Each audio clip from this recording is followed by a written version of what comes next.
It isn't vengeance. It's just a review by people who haven't read the book. Let's talk about the Count of Monte Cristo.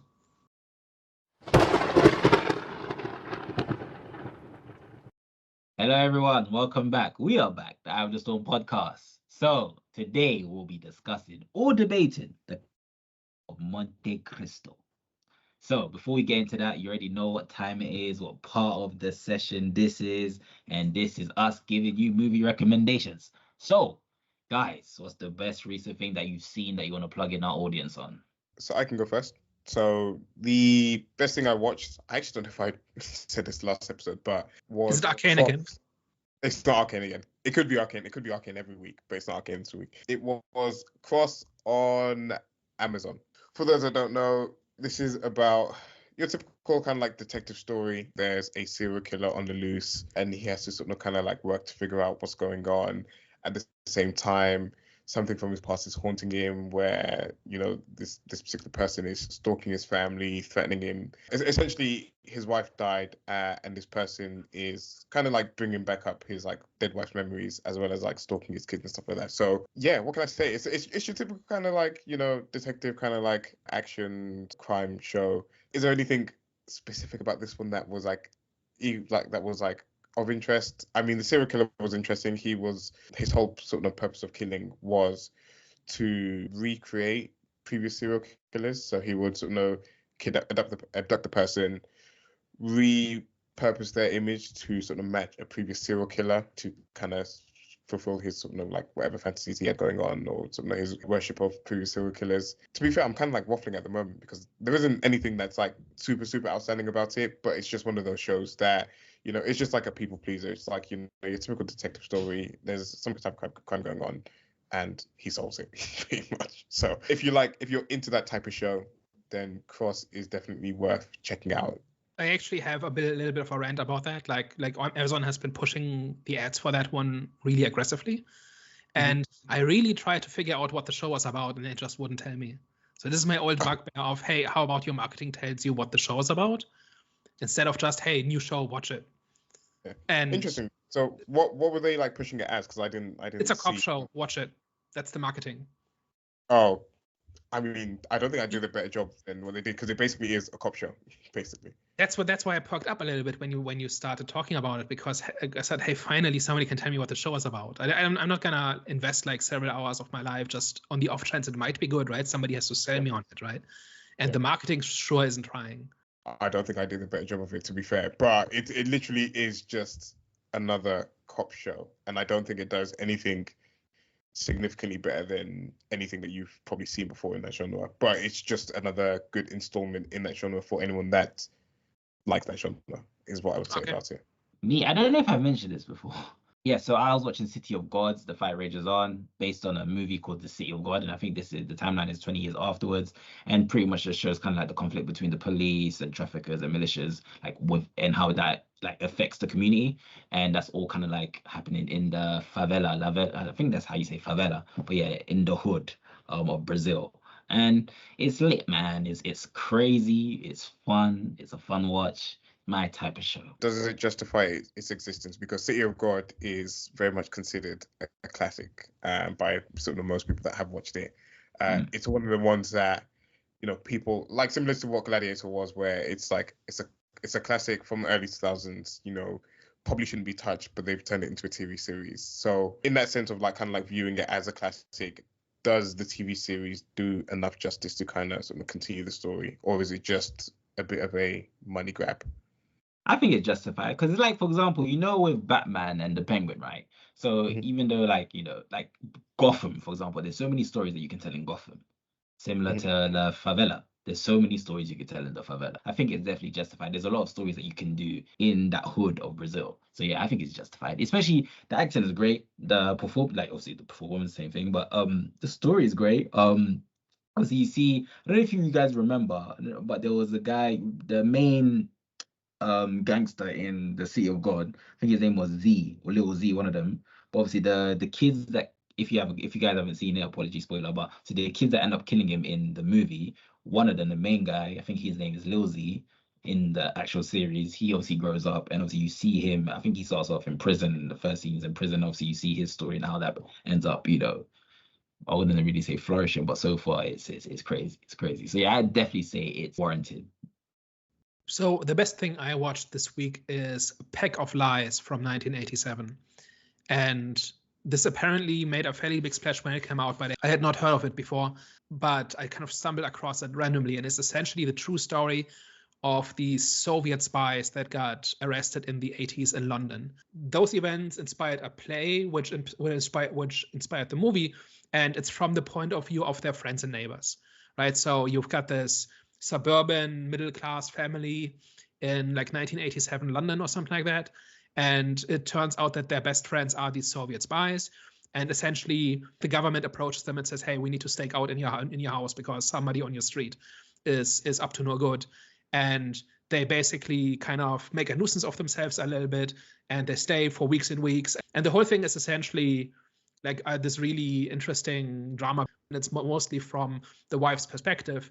And it's a lot about this idea of obeying authority and people's reputations and the impressions people make, and this whole idea of not making a fuss, right? Like about like where they have objections to what the government is doing and how they're doing it, but they don't want to cause a scene. And so there's like this ongoing, like slowly growing conflict between the husband and the wife, where they have different attitudes towards what's going on. And the wife doesn't want to lie to her friends about this, but the husband says if they're doing this, they probably have a good reason. And it's just a very character-focused drama that kind of unfolds over the course of the sting operation that kind of disrupts this quiet London suburb. And it's not like it's just a really solidly made movie with some interesting characters and just a nice little conflict at the center of it that kind of allows different characters to bounce off of. It takes a while to get to the point, but I really enjoyed Pack of Lies. Cool. Well, guys, hopefully we've plugged you to enough for this weekend. But now it's time for the main event. I don't even know what happened to my accent there, but it's what it is. We move, we continue. So Count of Monte Cristo is a 2024 French movie, one of the biggest this year in France, apparently. I think the third biggest movie in France of 2024 or something like that. And it's like the 87th adaptation of the classic novel of the same name, which essentially follows this French noble in the early 19th century who essentially gets set up as a traitor, is thrown into prison, breaks out of prison, finds this Templar treasure that allows him to essentially buy his way back into Parisian high society under an assumed identity. And once there, he begins to scheme revenge on the three people who have wronged him and who destroyed his life. So what did we think of the Count of Monte Cristo? First, okay, despite its lengthy runtime, I didn't feel like the film to be like tedious or drawn out. So that's a good thing.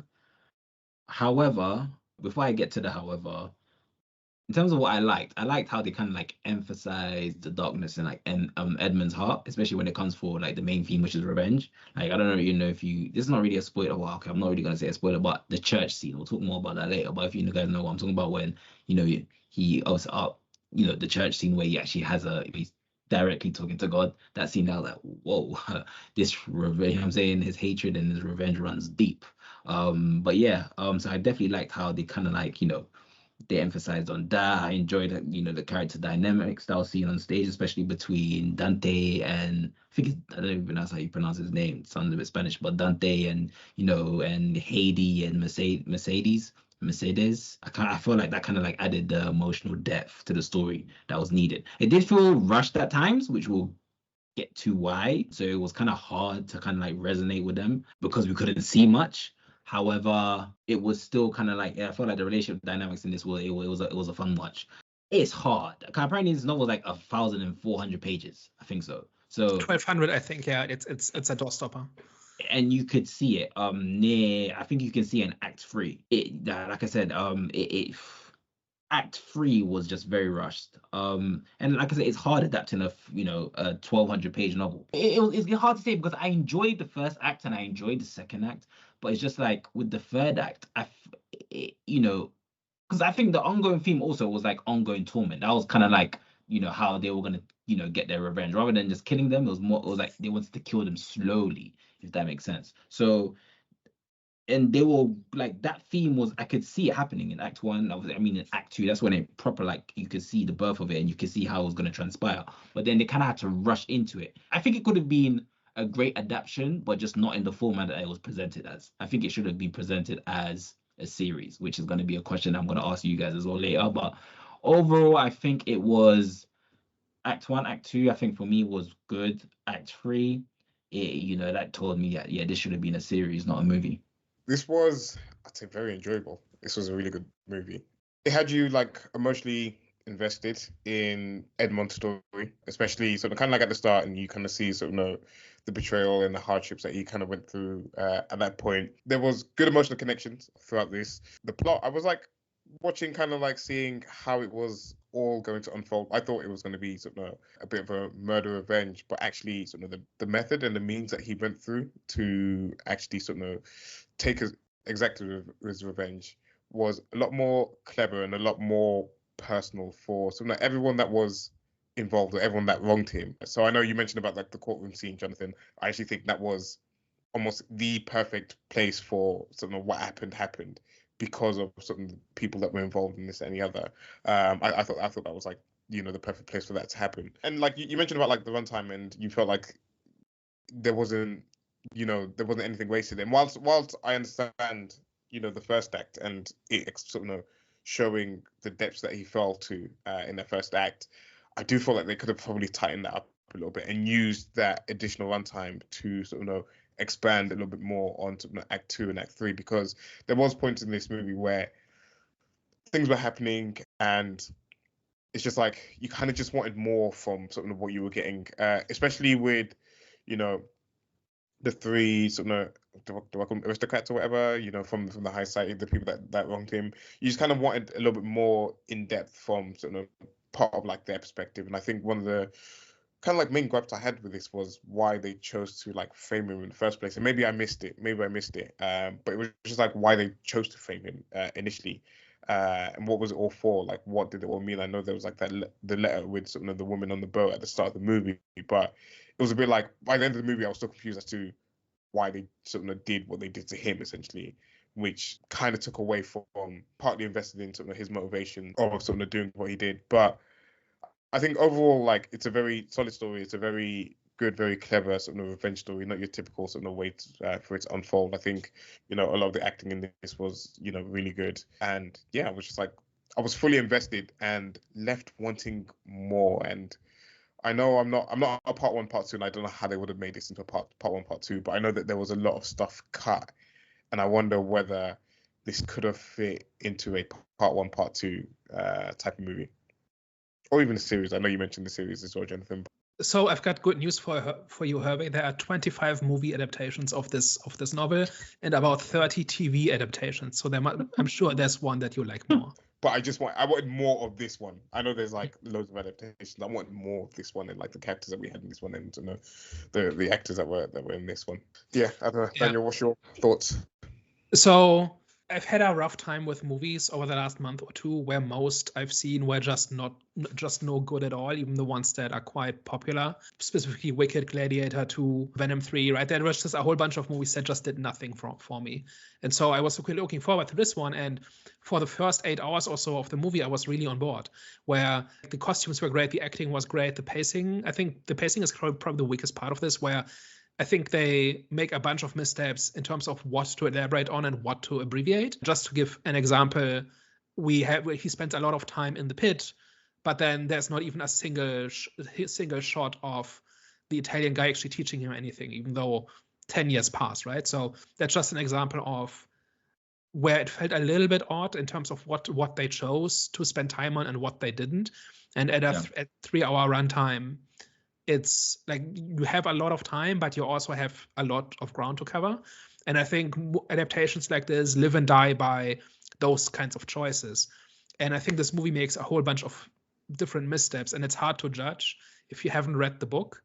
Like, I briefly ventured into like the book fans discussion circles, and they really hate this version because apparently it gets everything wrong. But just as somebody approaching this story fresh for the first time, I thought it told a really interesting story with really interesting characters. So a lot to like in this movie. until the last 15-20 minutes or so, when it actually comes time to execute his revenge. For some of those schemes, it's actually really fun to watch and kind of unfold, like once you've seen kind of the pieces be moved into position and when he executes his plan. But then it kind of stops making sense in the last 15 minutes or so. And I have a feeling that is because where they made a whole bunch of bad choices in terms of what to cut and what to keep. And it might just be like impossible to do that correctly given the amount of time. But just as a standalone story, I had a hard time carrying the last 15 minutes, which is a shame because everything before that was really engaging. And even though there were a lot of characters to keep track of and a lot of detail, I still had a good time with it. So it's a shame that they didn't quite stick the landing for me. But overall, this felt like a proper movie and it was fun to watch. And it just was a neat window into this time and into this milieu. So kind of going off what you said, right? So should this have been a series? Because Daniel, I think you have a list of what they were actually missing in this movie. Not exactly. I was just looking at a list of all the different adaptations, and like 30 of them are TV shows or miniseries. Oh, so TV I think miniseries. Just knowing how long the novel is and how much detail there is. You had a list of what they didn't include in this movie that was in the novel. No, I don't have that. I got an impression from how book fans talk about it, like they missed this character and they cut that short and it's better in the like this subplot is better in the book and stuff like that, right? So just as one example, so when Edmond kind of introduces himself to, I think, is it Fernand when he saves Albert from the thugs, right? Apparently in the book that is like, here it's like a very quick scene. It's like 3 minutes maybe. Very elegant. It makes sense. It gets to where it needs to go. But apparently in the books, there's this whole thing where Albert gets abducted by slavers, and Edmond has to save him, and that's how he gets kind of a foot in the door and stuff like that, right? So it's apparently the same idea, but just much more detailed and much longer.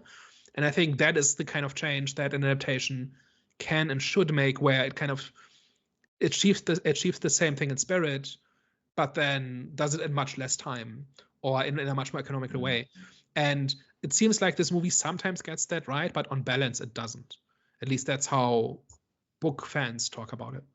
I think you mentioned one interesting part in terms of where time was a little bit wasted, and I felt like the entire kind of like first act, you know, everything up until sort of him being arrested and thrown into the pit, I think it's fine, you can kind of keep that. But I'm of agreement that, you know, the entire time that they're in the pit and they're sort of kind of like plotting to escape, I feel like the movie spends too much time there, and the only thing of significance that really is sort of kind of taken out of there is this treasure or this fortune that he's sort of set to find, to obviously allow him to have the means to go and sort of exact his revenge. But there isn't anything sort of profound in that particular sort of part. I've, you know, briefly recall him mentioning about when he has the money, it allows him to sort of kind of leave his name behind and be a completely different person. But I don't know what the lesson kind of was behind that, whether, you know, it wasn't really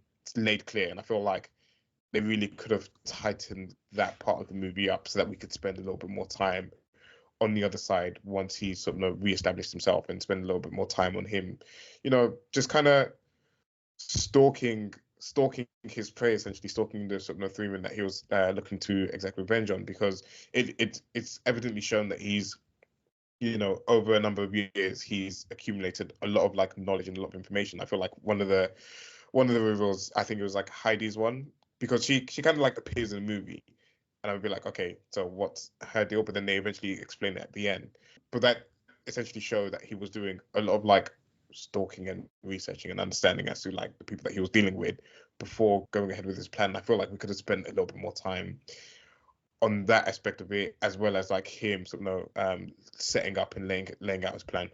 Yeah, like for the thing in the prison, like the really important part is that gives him a reason for revenge or wanting to seek revenge. Yeah. And it gives him, like, it puts him into contact with this Italian guy who knows where the treasure is. Mm-hmm. And that's kind of it. Like, nothing else really happens while he's in prison, right? But we spend, 10 minutes there? Maybe more? I feel like a really long time. Yeah, and I think you do need to convey this whole hopelessness and like this despair, and how he's resigned to his fate before he meets, is it Abe? like the Italian guy. But like we don't even get like a 10-second montage where he actually learns all these things, right? He's just told, I'm going to teach you all this stuff like science and philosophy and math and languages. And we just skip all of it. I'm not saying we should have spent a lot of time on it, but just like a few seconds showing this actually happening. And it just felt weird. Like it felt like something was cut. And that by itself is not a huge deal. But it's more like a little bit disorienting, where I thought, like, shouldn't that be there? I think it just makes a whole bunch of these choices throughout the movie that are not quite optimal. Yeah, the whole time like that was unfolding, I was just kind of waiting for that Batman Dark Knight Rises moment where, you know, he has that like that eventual speech, like, you know, there's like this again, you know, in that movie, Batman's like down to his lowest.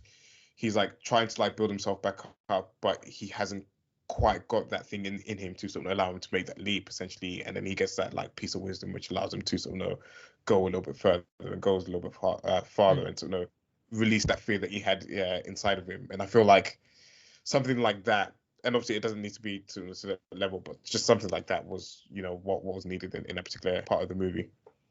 Especially considering so much of the movie is preparation, right? Like he spends a lot of time just moving pieces into position, and like the actual scheme is over in a few minutes, right? Like it's basically the court trial.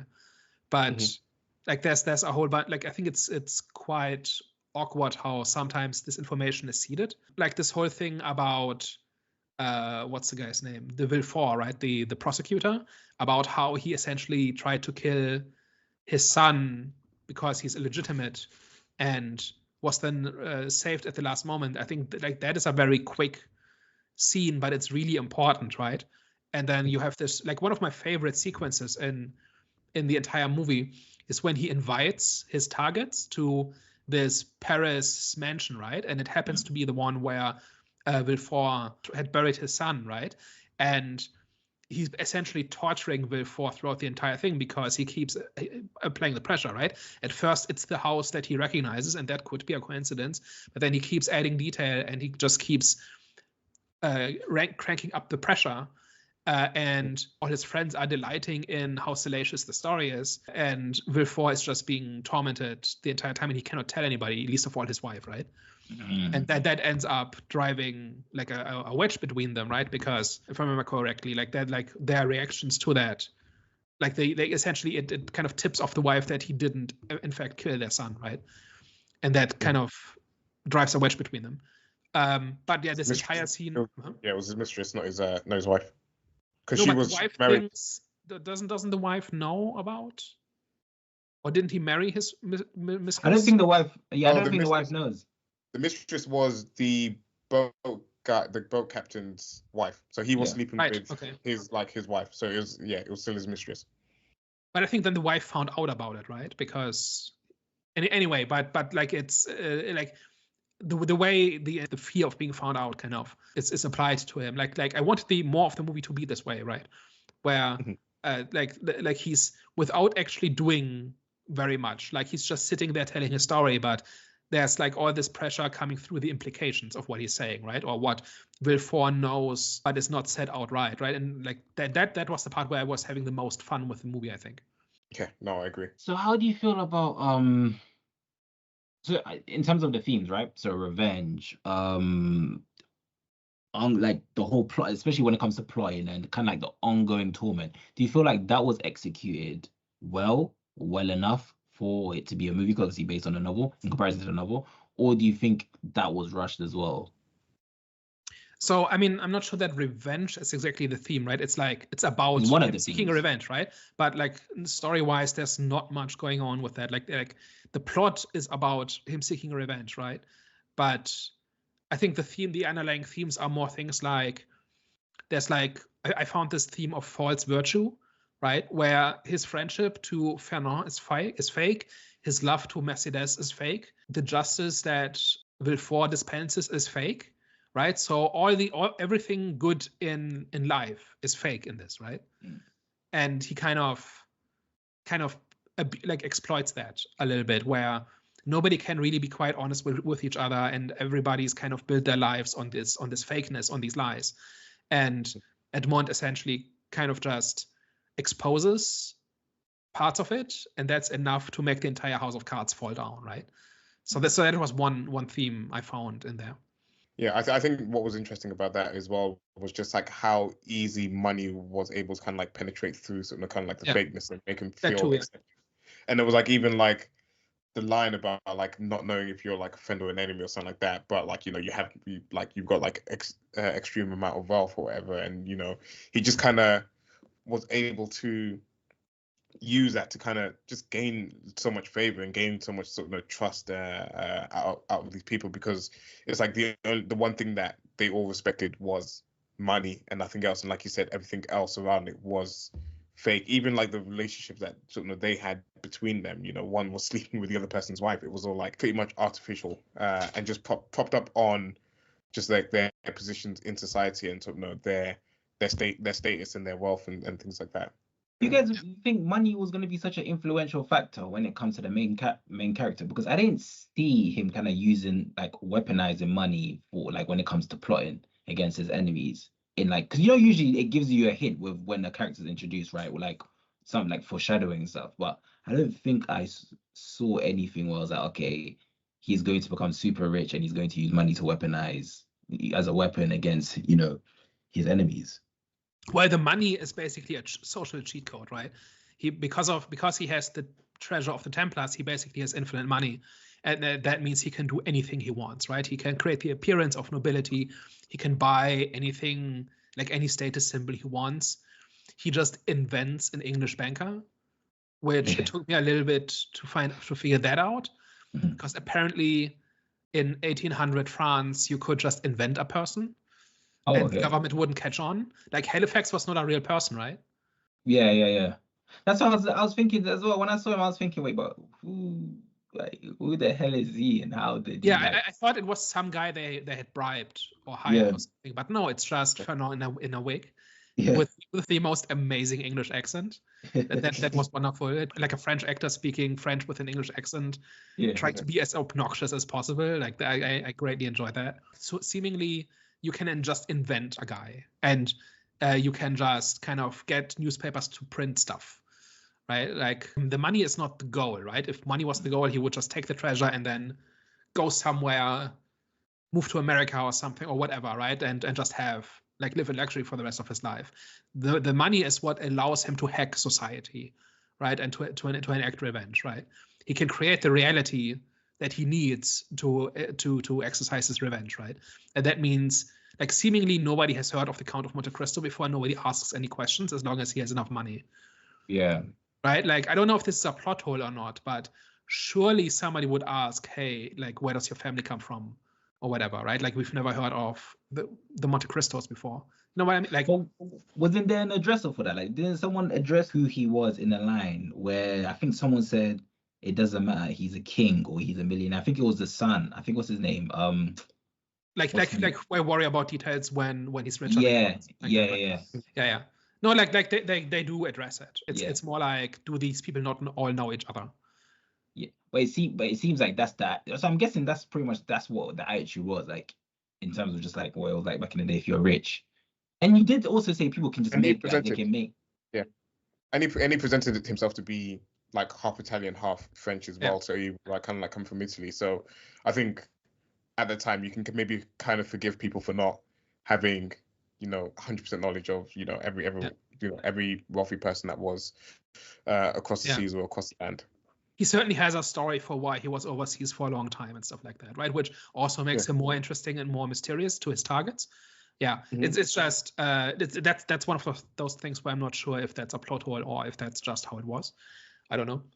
The one thing I had a question about was the whole like mask or like face stuff, because I was like so confused. I was like, all of a sudden he become the god of many faces from Game of Thrones, because he just kept like he was putting on this mask, and when he took it off it looked really fake, but then when he had it on it was actually his face and no one could kind of tell. So I was like a little bit confused as to whether there was like some type of not supernatural element to this, but just like I don't know. I don't know if it was explained and if I missed it, but I was just like so confused about that part. I don't know whether you guys had any question marks over it or just accepted it for what it was. I don't know if there's any special skill behind, if this is something the Italian guy taught him. But I think he wears the mask twice, right? Once when he is involved in the kind of the mugging of Albert, right? Am I right about that? Where he has to appear to be somebody else, but it's in the middle of the night, and so the mask doesn't have to look perfect. It just has to look good enough in the streetlights. And then the second time is when he pretends to be Halifax. But there he's well lit and he's up close. And I'm not sure why that is convincing. I don't know. Wait, is he not in the mask all the time as well, just like in general? To me, it looked like a completely different person. Anytime he had like the moustache and like whatever, it felt like he'd like put on the face for that. I didn't pick up on that. I thought he was just like, it had been 15 years and he has different facial hair, and everybody assumes he's dead. So he looks a bit familiar, but nobody makes the connection other than Mercedes. I feel like that was an inconsistency, but it wasn't something which was like, oh, that ruins the movie, to be fair. Because I remember when he saw his wife, well, ex-wife, and then she said like no one, not even his just wife, but whenever he saw people, like they couldn't recognize it. I'm like, bro, I'm pretty sure like I would have recognized someone that I killed. You know what I'm saying? Or you know what I'm saying, sent someone to, you know what I'm saying, the pits of hell. Or So he I would don't like that. look somewhat like familiar or something like that, or someone who Yeah. would like even like I felt that about the son as well, the illegitimate son, because there is a scene where is it Gerald, the whatever his name is, the prosecutor, where he like when they're on the hunting trip and he like looks at him quite closely. Nah, but he was a baby though. He was a baby, but like, you know, someone even There might be a family resemblance and or something like that. Yeah. Like subconsciously he seems a bit familiar or something. Yeah. But yeah. Like, But that's hard though. Like I think that I get what you're saying, Happy, but I think with that encounter was just right because like I'm not. There's so many people that look like you're gonna find a look like, and it's kind of hard to say. Oh yeah, I killed you. You're my son. I killed you when you were a baby. Do you know what I'm saying? It's hard because they're gonna grow up, and I get you'll see some resemblance, but at the same time, it's very like it's rare. Like I'm pretty sure you won't know if you know. I took it more as that guy could be my nephew or something like that, right? Like it's more along those lines. But I thought actually like the look was more about how casual Jean was about killing the deer, like he'd done it before and stuff like that. I think that impressed Villefort. Andrea. Is it Andrea? Yeah, that's right. Yeah, I think like how casual and practiced he was about slitting somebody's throat. That kind of impressed Villefort, I think. Yeah, I mean this movie did have like some good kind of callbacks because you know that's one where he obviously paid attention to him sort of slitting the animal's throat, but then at the end of the movie, it's him like he also slits his father's throat, so that was like a nice like kind of like callback. And what I actually also liked as well was Heidi's is it Heidi her reveal Or for her probably motivation AD or something like that. I don't know. Eddie, I don't know. I don't know. We should have invited a French speaker on the panel for this one. Probably. I mean, it's not like we don't have two on here. What was the guy? Albert's father. But anyway, Albert's father, like Fernand, yeah, who was sort of the military guy. Because you see him coming back from war, he's got like the patch in his eye, like, you know, decorated, wherever he's being celebrated. And also, you kind of false nobility, right? Again, a virtue that's fake. Yeah, exactly. And you kind of like not pay it no mind, but you're like, okay, cool. And you see sort of and I think what I took most from that was Edmond's kind of like lurking in the background. I think that's like one of the first times that he was, you know, lurking around some of these characters. But then it's like later revealed that no, he actually got shot in his eye because like you're saying about like his vulnerability is that, you know, this family brought him in, and you know, all he knows is how to sort of betray and like backstab people that sort of are sort of close to him, or sort of kind of like welcome him in. So I thought that was like nice, like kind of like callback and a nice additional context as to sort of what happened to him in his eye and this and the other, and just like added a little bit more depth to sort of understanding his character a little bit in this. And also, sorry, Jonathan, this is why I say, because you said about sort of the whole like courtroom, and I don't know whether you said it wasn't like the right place or it being. I think it came too soon. It came too soon. Okay, but I thought that was like, in terms of like the setup and like how sort of that scene played out, I thought like that was like the perfect place for it, because you're in is it Gerald, the prosecutors? You're in his arena essentially. You're in his court. Like, but you're in his home basically, and you have the audience of sort of everyone that respects him, sort of all of his peers, all of his colleagues, all of sort of the other sort of aristocrats that are sort of in attendance as well. And that was like the perfect place to sort of expose him for essentially what he was, and like that he had this illegitimate child, and essentially just kind of like corner him and pressure him in a situation where he just couldn't squirm his way out of. And I thought that scene and how it played out was just like great to me. And I can tie that back to the false virtue theme, if you let me try. So I think Villefort could only have beaten in a court of law, because outside the court of law, he's a corrupt thug, right? Like he will use his authority to intimidate and silence and buy off people. In the court, he can't do that. He actually has to play by the rules. That is the one place where he has to answer the questions, and where he can't deflect, and where he can't threaten, he can't intimidate. So he could, I don't think he could have been defeated anywhere else. And that kind of also ties into this thing about like that actually the justice system is actually fairly functioning. It's Villefort who is the problem, right? Because he is the one who is corrupt, and he's the one who abuses the rules while at the same time not respecting them. And now he's forced to observe them, and that is where he gets cornered and trapped. No, guys, I agree. What I was saying is it came too soon. So because the whole point I made before about the ongoing torment, right? I think that's it comes after more than 2.5 hours, so I'm not sure too soon applies. But when I say too soon, because the reason why I say that is because the ongoing torment wasn't really ongoing torment. I think there was only one scene with obviously the dinner scene where he was telling the whole fake story about him killing his child. And then after that was how else did they torment him? I don't even know if they tormented that. In terms, not even him, but just like because there was 3 people that were supposed to get tormented, right? And they didn't really get tormented. There was only one scene with the guy, as in like with Andre. I think it's Andrea, his dad. Yeah, right. So he's the only one that really received revenge. Like we like a revengeful act was acted upon him, whereas everyone else, it was like I don't think they really like. I don't think they really got. I would say like, is it Dantes, the guy that had like owned all the boats and stuff?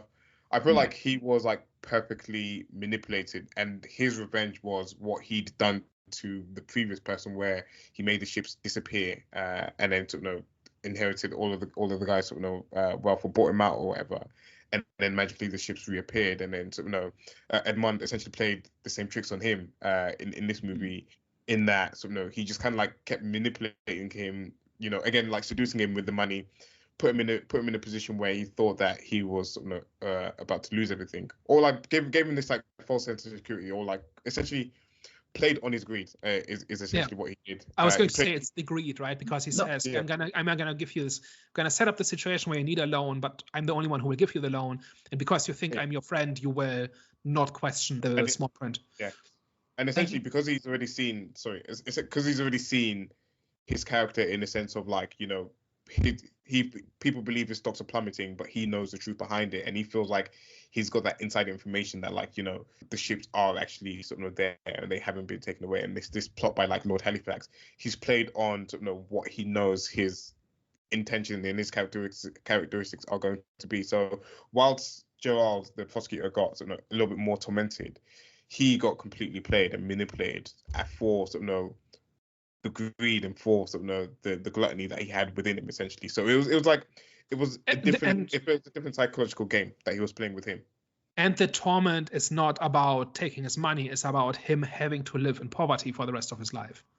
I understand that is the torment. We don't see it. I hear that. I understand that, and I saw it. However, I think it's just the way that it was presented. Like, I think it was lacking close encounters, because I think with Andrea's dad, that felt more personal, and it felt more like a personal attack, not because of the way that it was done, but it's just the way that I think it was more, like I said, it was more personal. It felt very close in terms of like, it was like he was attacking in direct, whereas the other guys, it was more so within the group. So it kind of didn't feel as impactful, even though I can see what he was doing. I do agree with what you guys are saying, but it just, like I said, it wasn't really like a close type of attack. It felt very long range. So then when it finally hit at the end, it's like, okay, I own all your ships. I'm like, okay, yeah, I get that. I see what you're doing, but there wasn't like any scenes where they just had, for example, like a one-on-one, for example, and where they were just talking. I mean, they had like, for me, it's just a different type of like psychological game that he was playing there, because you can't play the same game for all of them. The different scenes, they all have their different their different things. So when you've got someone that lives for money and sort of really cares too much about money and sort of is like extremely greedy, you have to sort of kind of like sucker them into a position where they feel like they're about to sort of amass like mass fortune, and then out of nowhere you just do a complete rug pull on them. And then like I love that scene at the end of the court where sort of he sort of has that conversation where he still thinks like he still thinks that the Count is on his side, and he's like, oh, like, you know, I just need a little bit more time to pay back the loan. But then it's at that moment where the Count's like, no, this is what's no. How about I call like, in that now? Because that's what you would do. Yeah, and I literally take everything away, and if you don't want your family to starve, you better go and get the hell out of the city, pretty much. And in terms of even like the whole like court scene, I feel like it had to play out that way because once he takes one out, the other two will be sort of kind of like wise as to sort of his trick. So he had to play it in a situation where he can take out pretty much all three at the same time. I mean, Fernand's was a whole like different. That was like a lot more personal for sort of for him in a different sense where he took his wife, but he had to play it in a situation where he could take out minimum two at the same time, and it was just perfectly set up for him to do so in that environment. I thought that entire sequence was really genius where like we see him put these pieces into position over a long period of time, and the time where he's moving the things into position that need to be in position so that he moved the pieces into position, that takes even longer. And then it all comes together in this like 3-minute sequence where the trap just snaps shut and he takes out two people in 2 minutes. I thought that was really genius. That was probably the best part of that entire movie. And so it's like you said, it's even weirder that Fernand was not part of that, right? That Fernand, like he basically gets like he gets two people by tailoring their punishment to their sins, right? Like greed and like abuse of power, right? And that's their undoing in the end. But Fernand, it's just a duel. It seems a bit weird. Like if I didn't know better, I would say they ran out of ideas. But surely in the books, there's a reason why it happens this way. His method was different, and it had to be different because obviously they're all different characters, different personalities. So you're gonna have to go over it at different angles. So I do agree with that. So I will agree with what you guys are saying. But when it comes to the end, like the ending, right, the duel between Fernand, how did we feel about that? Because I'll be honest with you, like that was a bit. That's where I felt like it was really rushed. Like, I do get that he made a promise to obviously his ex-wife. To be fair, actually, he was, because I know you said that he wasn't, going after Fernand in sort of the same way, but he was kind of doing it, but it's just like his plan didn't follow through because it was meant to be Heidi who was meant to win the trust of his son, and then eventually sort of betray him and actually sort of I don't know, maybe kill him or something like that, because he was saying like, the son has to pay for the sins of the father. So actually he was going about it the same way. It's just that the plan just didn't get executed because Heidi actually fell in love with the son, and she kind of overcame her hate and overcame the negative feelings that she was harboring for for the man because of the love that she had for Albert. So actually, I will give the movie that. I do believe that the betrayal aspect of it, because that was his character, was there in that. But then it's just like, after that, what do you kind of replace it with? And the sword fight was, I would agree, a little bit underwhelming in that sense. I guess I missed like what the actual plan was. It just seemed like there's this sequence of events where I've already forgotten the details, but that ends in Albert challenging Edmond to a duel, right? And that like there's this like 5-step sequence where it all spirals out of control. But I guess I just didn't really pick up on what the plan for Fernand what was in the first place, what it should have been, and why those two, like why that plan no longer works if Albert challenges him to the duel. I guess I must have missed something there. Yeah. For me, like I get it. I understand why it got to that point, because obviously pretty much his whole plan collapsed after the son found out. So I understand that it kind of had to get to that stage. However, it's just that whole interaction felt very anticlimactic. I was expecting just more emotion and just like something to transpire, but besides, a few lines to each other and then straight sword fight and then, and then for it to end the way that it ended. So, but I do understand why it got to that point.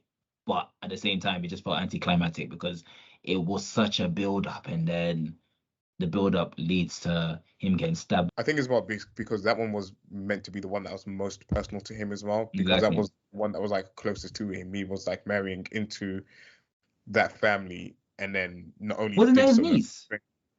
No, there was his cousin. It was his cousin. or Fernand. something. That was Like, his cousin, right? His Mercedes was his cousin, I believe. And he married her. And he married her. I mean, It's I don't it's judge him. nobility. It's no big Yeah, deal. it's that, whatever, yeah. But essentially, that was meant to be the most personal one, so you kind of wanted probably the most satisfying. But the gut punch was that Mercedes says in the beginning that she loves Edmund no matter what, and Fernand says something like he's happy for them, like I would never get between you two, something like that, right? And then at the first chance, he backstabs and more. Like that was the betrayal that needed to be avenged, right?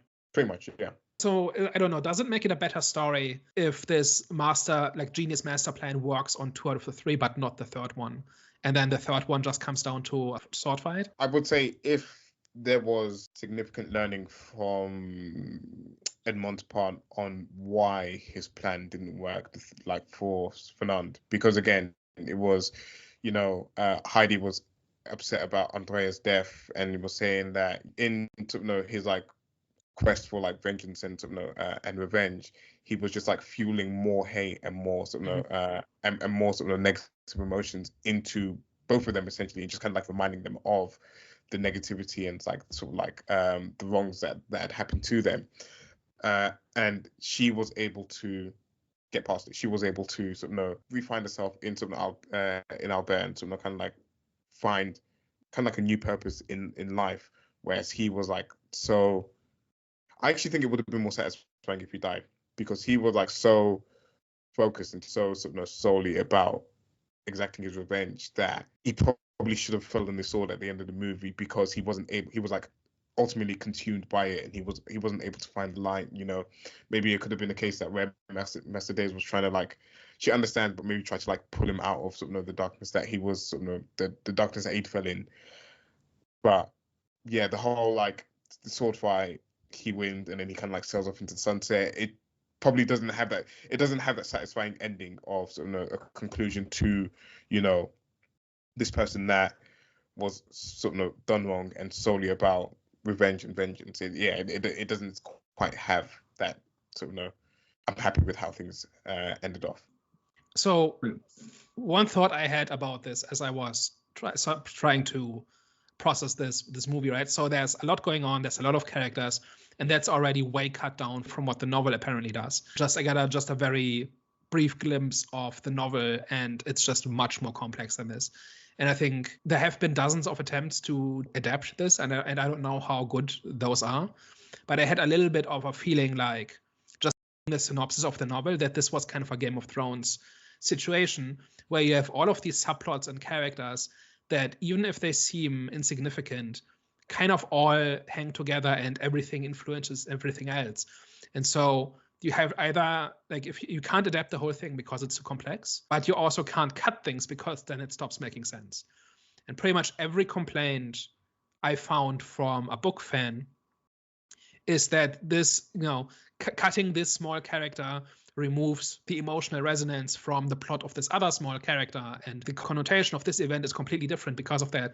And that just reminded me of A Song of Ice and Fire discussions about Game of Thrones, where like a lot of things, if you cut small things in season 2, essentially break season 5, that sort of thing, because everything is so interconnected. And it just seems to be a similar situation. Like, one of my pet theories for why Game of Thrones failed is that they could have, like, they didn't fully commit to which subplot to adapt, right? So in Game of Thrones, you cannot adapt the entire thing as written, but you can tell a story about the War of the Five Kings, right? But then you have to be very careful about what you cut, and you have to think the ramifications of each cut through. And if you don't do that, then you get things like Cersei drinking wine on a balcony for 2 seasons and stuff like that, right? Like stuff that simply doesn't make sense, but you can see kind of the seams where they cut out a plot, right? And I have a feeling that this is similar. Not having read the novel, I can only speculate, but it seems a bit like you cannot adapt the story in its entirety because it's so complex. But you can tell a story about this guy who wants to engineer like revenge on these 3 people, and he tailors it to their vices. And then for some of them it works, and for some he has to improvise, right? But then it seems like they didn't fully commit to boiling down the story to that, right? Because there's a lot of other stuff that kind of happens, like this whole thing about Ade's background as the daughter of this Albanian vassal to the Ottomans and stuff like that. Like it keeps showing up, and I think there's entire subplots in the books where that is relevant, but it's not in the movie. But she still has to have that background, and so she still has to mention it and has to explain it to the audience. And so we're spending time on something that doesn't matter really, other than that she's foreign.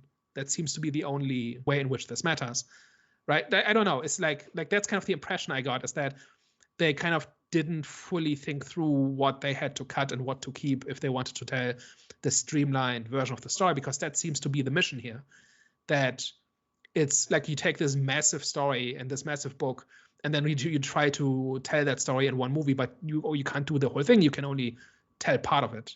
It seems like they took out the parts which they thought was going to be the most emotionally provoking scenes out of the audience. I'm not saying the other stuff which they left out wasn't going to be that, but it just seems like they tried to simplify and say, okay, what's going to be easiest to do, what's going to like connect well, and what's going to be, you know, what are the audience going to connect with the most. And it seems like the way you do this is you turn this into a heist movie, right? Like throughout the movie, there were like individual scenes and moments where I thought, is this a heist movie?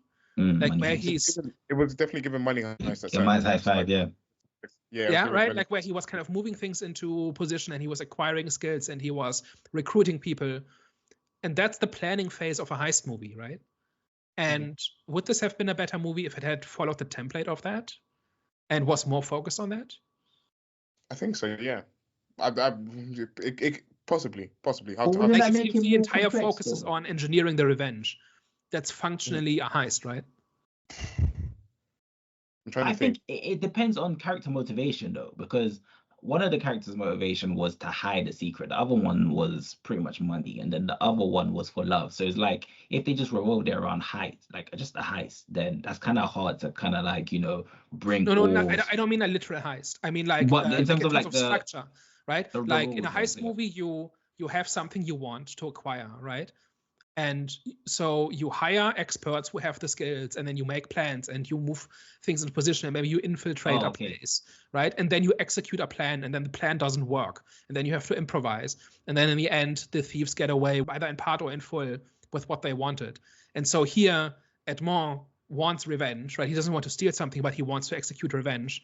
And so he installs Ade and Andrea, right? He kind of, they infiltrate, right, the high society, and he moves like things into position, like he bribes the telegraph service to fabricate the bad rumors in order to drive down the stock price of the shipping company and stuff like that, right?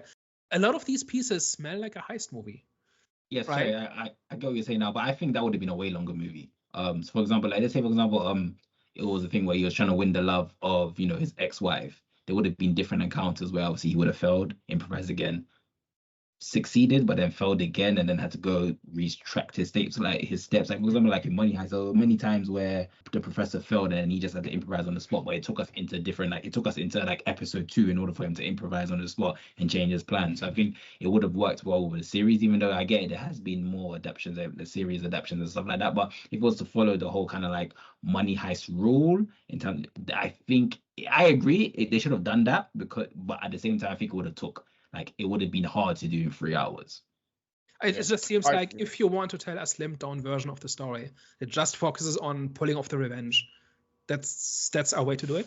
I agree, and they definitely could have worked as a type of movie. I'm just trying to feel, would I have like, because I actually quite liked the reveal of how the conclusion kind of like played out, and sort of not really knowing what was about to happen and what like the kind of like idea behind it was. And I know sometimes in heist movies, you think that you know what the plan is, but then they kind of like have this like other whole like side plot, or like this sort of other way of sort of executing what they were going to do. But ultimately, you kind of know partially what part of the plan is. And I feel like that moment in the courtroom of sort of when they like wait for the representative of sort of Lord Halifax, and you don't kind of know, and there's like that little bit of confusion, and then it's revealed.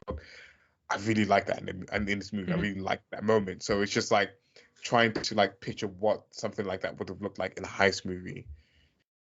Well, him executing the plan in the courtroom is the heist, right? It's a heist, yeah. I'm just like in terms of like the knowing what the idea was, or knowing like what sort of the motivation was to like maybe like pull him of his sort of of his reputation, or like defund this guy of like all his money, is like knowing what the plan was beforehand, essentially. So like I do agree with you. Like I feel like a lot of the pieces would have worked well as a heist movie, and if they chose to remake this for the 100th time and did it as a heist movie, it probably would be a great movie. I just like trying to think of like my personal preference as to how it unfolded, and I think I do quite like the element of surprise that this had on me, and sort of not being able to anticipate the moves or anticipate sort of what was going to happen next. I think I personally preferred it in this format, although I do think the heist movie would be an equally just a good way to sort of tell the story. Hi guys, last thoughts. This was a thoroughly enjoyable movie. Actually makes me want to because I know you guys are a little bit more versed than I am in checking out some of the different markets for movies to watch, but this made me a little bit more interested in sort of seeing what's happening, even just like across Europe and like sort of France, Germany, and this and the other, in terms of like what good movies are being put out there. Because typically when you think about like big movie like sort of areas, you think like Hollywood, Bollywood, and for Africans you think of like Nollywood and whatever. But I never really check out European movies for whatever reason. But I know there are some good ones out there. And I can't remember. I think there was like a World War one. I can't remember which one it was. That was on Netflix, which I think was a German one. Quite on the Western Front. Yeah. Quite on the Western Front. Yeah, that one, which was a really good movie as well. So there are good ones out there. I think I just need to open my eyes to it a little bit more and check it out, because this was thoroughly enjoyable, and I would recommend everyone to go check this out. Even though it's a very long movie, so just make sure you have time and you're not tired. What would you rate it? I'd give it a solid 8 out of 10. Well, for me, I thought this was a very solid movie. I don't know why people always say French movies are dead. I don't know if it's English people that say that, but like the French people I've spoken to, they say they don't like French movies, and I don't know why they keep saying that. I really like French movies. And I try and there's one French movie that I've been trying to watch, but it's just so hard to find, which is so annoying. And it's not like on any streaming platforms and stuff. So I'm like, what is it is? Any that I can find out. But yeah, I really like French movies, and this French movie in particular, I thought it was very solid. It was enjoyable. Like I said, the first 2 acts were great for me. Third act, I'm still on the fence whether it was rushed or not. After hearing today's arguments, but I don't know. But still, like as a whole, it was solid. I had a good time. I didn't really feel any surprise elements, but that's not bad. I felt like it was like it made sense. That's how I felt towards watching this. Like each thing that happens, like, okay, that made sense. I wasn't shocked by it, but it made sense. It wasn't like the shock value in terms of like a mystery film, for example. But I had like the whole that was good. That made sense. So I'd give this one a 7 out of 10. Yeah, so for me, I was just happy to watch a proper movie for the first time in weeks. It was just outright just a competent, solid movie. I think if you have to really know the story to really get the most out of the movie, because watching it for the first time, it's kind of overwhelming with the detail and the characters. But I have a feeling that if you really know the story, it can be frustrating in terms of what the movie keeps and what it cuts. But just as a viewing experience, I really enjoyed this. The quality is there, and I think I like it more than now after this conversation than I did after watching it for the first time, because especially last 15 minutes were quite frustrating for me, because I just simply wasn't in the heads of people really understanding why they were doing this exactly. But I have a feeling if you watch it for a second time, if you know more of the background story, I'm sure it gets better as you watch it more, I have a feeling. So for that reason, I give it a vengeance out of 5. Damn, that you sound more French than us. But all right, guys. Hope you enjoyed today's discussion, which didn't end up turning into a debate. Sorry. Javi? Let us know your thoughts down below. What did you think about this movie? Was this one of the better adaptations of the Count of Monte Cristo story? And what other sort of French movies are out there, or even TV series that you think that we should check out? Let us know in the comment section down below. And of course, if you liked what we talked about here today, tell a friend. And of course, if you hated us and you hated all the French accents that we did with all the names in this, tell an enemy so that they can so that they can suffer through that as well. We are. And if you've seen other versions of the story, other adaptations, and you know one that does it better, let us know as well. Because I have a feeling the story is really cool. It's just not the most accessible. You heard it here first. catch us. You will catch us next week. Au revoir. Ciao. Bye-bye.